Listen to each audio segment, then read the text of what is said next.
Deputado, o senhor fez referências aí à situação ruim da saúde, da segurança e de outros setores da administração pública estadual. O governo do estado está anunciando a inauguração do Hospital da Universidade Estadual do Ceará, que deveria, pelo anúncio feito, vários anúncios feitos pelo ex-governador Camilo Santana, deveria ter sido inaugurado no fim do ano de 2022. O governo Elmano está anunciando agora que vai abrir as portas do hospital no próximo mês, em fevereiro. De fato, o hospital está pronto, equipado já há algum tempo. Mas eu fiz um comentário recente aqui na nossa participação no primeiro bloco de notícias da manhã, dizendo que o hospital não seria inaugurado agora em fevereiro, não por petulância, mas porque a experiência nos mostra isso, tomando como exemplo hospitais bem menores aqui no interior do estado, construído pelo próprio Poder Executivo Estadual, que só vieram a funcionar plenamente 5 anos depois. Em governo seguinte, né? Exatamente, governo seguinte, 5 anos depois da sua pseudo-inauguração. E eu disse isso com base numa observação feita por um ex-secretário da área de finanças do Estado, que ele dizia, olha, construir o hospital é fácil. O Estado tem recursos para construir hospitais. O Estado não tem recursos para manter o hospital funcionando plenamente. Segundo ele, um hospital, o custo da obra é equivalente a 1 ano de funcionamento do hospital. Cada ano que ele funcione, ele consome o valor da construção. E hoje a saúde pública no Brasil é praticamente toda financiada pelo SUS, né? Sistema Único de Saúde. E esses recursos do SUS são recursos finitos. E a distribuição dele não é feita ao bel prazer do chefe do Executivo Nacional. A lei estabelece critérios para a distribuição. O que o senhor espera do Hospital da UES? Olha, é uma grande obra. Existe uma ansiedade muito grande de todos nós médicos pela entrega do hospital, que vai ser um hospital de ensino, né, hospital universitário. O grande problema já é o que você fala, o custeio desse hospital. Mas a nós vai a seguinte afirmação, não nos importa, tem que ter recurso. O governo tem que complementar o recurso, que o SUS, como você mesmo falou, é finito. Ele tem limites, obviamente, para atender todos os estados da federação e aqueles estados mais populosos, eles recebem mais. Pois bem, o que está havendo aí, Edson, é uma informação, não vou dizer mentirosa para não ser agressivo, né? Mas quando o governo diz que vai dar 500 leitos, há uma mentira oficial. Por quê? Porque ele vai fechar o César Calles, que lá são 200 e poucos leitos, e agora criou a insanidade de fechar o antigo hospital da Polícia Militar, o HPM, que hoje é conhecido como Hospital José Martiniano de Alencar, que tem uma produtividade maior do que o próprio Hospital Geral de Fortaleza. Então, são 75 leitos que serão desativados de um hospital chamado Hospital José Martiniano de Alencar e quase 300 leitos, 275 leitos do Hospital César Calles. Se você somar os dois, vai dar exatamente quase o que o governo vai criar, né? Então, o senhor está dizendo que o homem comum lá no interior dos nossos sertões, sim, diz, é trocar égua por animal fêmea. Égua por besta, né?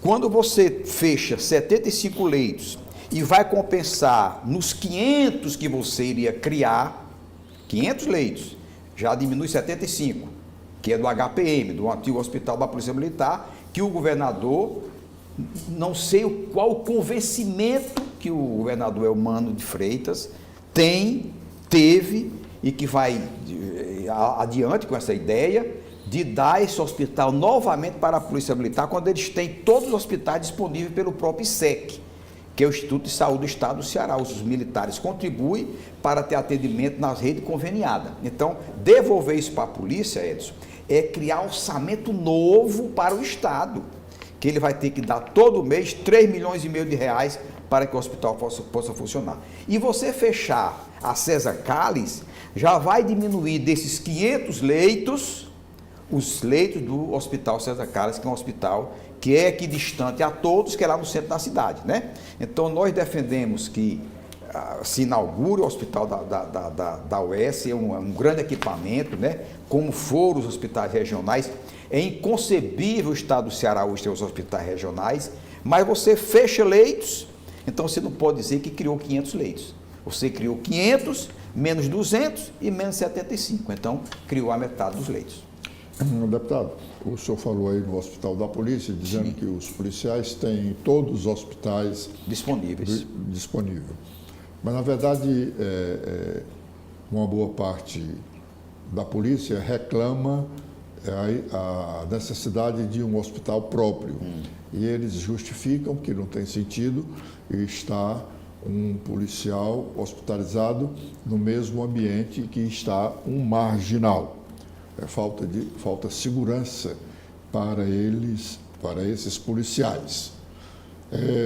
Mais recentemente, o ex-deputado, também médico, Mário Mamed, fez um artigo criticando esta iniciativa do governo de devolver esse hospital, que hoje tem o nome de José Martinho de Alencar, para a Polícia Militar, porque o ex-deputado Mário Mamed disse que o governador não sabe, não conhece o SUS, como é feito a distribuição dos recursos. Isto. E esse hospital não teria recursos suficientes. Não terá para a sua manutenção. Mas não discorda, como muita gente também não discorda, de que a polícia precisa realmente de ter o seu equipamento próprio para evitar essa situação de um policial estar hospitalizado no mesmo espaço de um marginal. Agora, para contemplar esse desejo da Polícia Militar, que eu acho mais do que nobre, e o Estado tem que contemplar, ele tem que equipar um hospital, Edson, nos moldes como está aquele, sem ser do SUS. Porque quando você vai atender uma categoria própria, você deixa de ser SUS para ser da corporação, para ser do orçamento do Estado. Lá, tudo que nós temos hoje é SUS. Os profissionais todos e os equipamentos todos foram via SUS e não podem ser entregues à polícia. Ou seja, eu acho mais do que justo e legítimo, estou disposto a contribuir com ideias, né, e com meu apoio irrestrito, que o militar tenha toda essa proteção. Mas devolver sem dar a devida cobertura, como existia antes, de um hospital quase um elefante branco, onde as outras necessidades eram contempladas dentro do próprio JF ou dentro da rede conveniada, esse hospital não vai contemplar aquilo que os militares querem. E em pesquisa feita, a maioria não quer a devolução desse hospital, onde ele possa ser atendido só lá. Você pegar, por exemplo, um policial lá no ICO. Lá no ICO, o ISEC cobre clínicas. Lá em Juazeiro, o ISEC cobre clínicas. Ele é atendido automaticamente por essas clínicas que são conveniadas com o ISEC. Ele vai ter que vir para Fortaleza, para o Hospital Militar, esse hospital sem dar a eles a segurança que o próprio sistema do Estado hoje tem, que é exemplar. Então, eu acho que o Eumano está mal assessorado e ele terá que aprofundar mais, maturar mais essa vontade que tem de devolver esse hospital para a Polícia Militar. Deputado Heitor Ferrer, o senhor também fez referência à situação de insegurança que os cearenses experimentamos. Aliás, esse discurso de insegurança tem sido insistentemente feito pelos parlamentares que são ex-policiais ou policiais ainda licenciados ou em fase de aposentadoria. Eles fazem constantemente esse discurso. O que diferencia a sua visão de segurança da desses outros parlamentares? O termo, a gente tem que fazer uma distinção muito grande nessa linha divisória de segurança pública e combate à violência, ou insegurança pública e violência, Edson. A segurança pública, ela está estabelecida com as políticas públicas que os municípios e o Estado e a própria União possam dar. Por exemplo, segurança pública em saúde. O que é isso, segurança pública em saúde? É o poder público atender a sua população na saúde pública. Então, ela dá uma segurança pública. Segurança pública em educação. É o município, que a educação básica é municipal, constitucionalmente. É o município dar à sociedade a segurança pública, oriunda do poder público, em educação. Segurança pública em moradia. É o município, estatisticamente, ter todos os seus filhos ali catalogados, saber quem tem segurança pública de moradia. Que o poder público garanta, como também é constitucional hoje, direito básico, a moradia a essas famílias. Então, essa segurança pública acontecendo, você naturalmente quebra a cadeia de violência. Quando você tem segurança pública de emprego, que você cataloga naquela sua cidade as pessoas que não têm ganhos para sustento, falar com a iniciativa privada, que o poder público não pode tudo, com a iniciativa privada, para que possa empregar essas pessoas, criar mecanismos para estimular a iniciativa privada para absorver esse mercado de trabalho, você cria a segurança pública do emprego para evitar a violência do desemprego. Enquanto nós não tratarmos essa segurança pública de moradia, saúde, educação, emprego, assistência social, cultura, Edson, nós não vamos deixar de alimentar esse estado de violência em que o país inteiro vive mergulhado. Nós temos, por exemplo, no Brasil, 55 mil mortes por ano. Isso é um índice de guerra, né? Aliás, supera as mortes que nós temos nas guerras que enfrentamos hoje. Então, essa política de segurança pública é o único caminho que eu acho que nós poderíamos implantar para evitar o desaguar na violência. Depois que se instala a violência, aí você tem que chamar a polícia. A polícia é a dipirona de um corpo que padece, o corpo social, porque não foi dada a esse corpo as condições de ele se desenvolver saudavelmente. Aí chama-se a polícia. E tem um ditado popular que diz assim: quando se chama a polícia, é porque tudo ou mais falhou. Todas as políticas obrigatórias dos municípios, do Estado e da União, todas elas falharam. E aí a sociedade, ela vai conviver com uma violência, por quê? Porque o cidadão, ele não tem o emprego, ele não tem a moradia, ele não tem a educação, ele não tem assistência social, e depois de instalada a violência com o chamamento da polícia, aí você vai ver essa série de eventos que nós presenciamos no Estado brasileiro como um todo, que eu digo sempre que a fórmula é esta: pobreza com frustrações que se deságua no uso da droga e que redunda na violência. É uma equação que nasce dessa desassistência do Estado brasileiro como um todo, compreendendo municípios, estados e a própria União.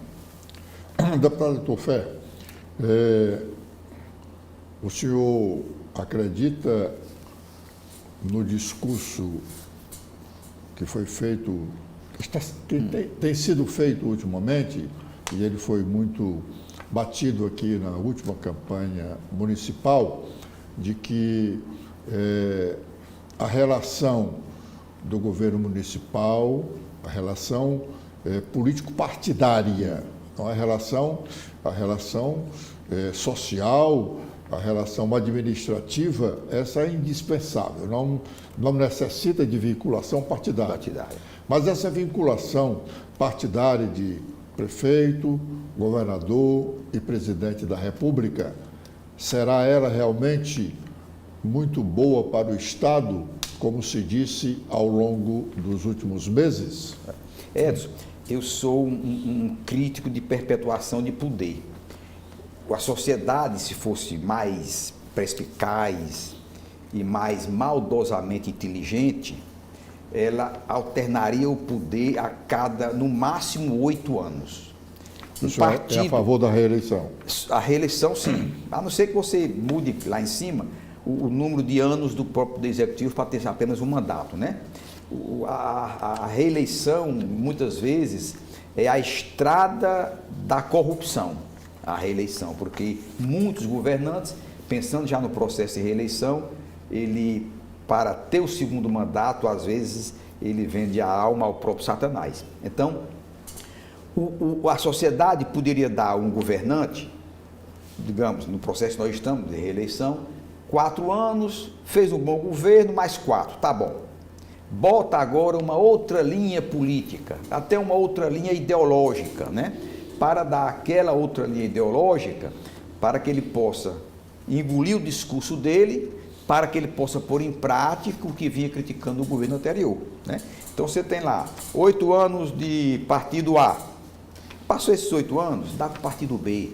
O partido B, pelas críticas que fez, ele tem o compromisso moral de fazer melhor do que o que estava, justamente porque fazia as críticas no sentido de solucionar problemas. Passou 4 anos partido B, passou mais 4 partido B, volta para o partido A ou dá um partido C, para que esses partidos possam ter uma competitividade, eles possam competir para quem melhor entrega à sociedade aquilo que é prometido em campanhas eleitorais.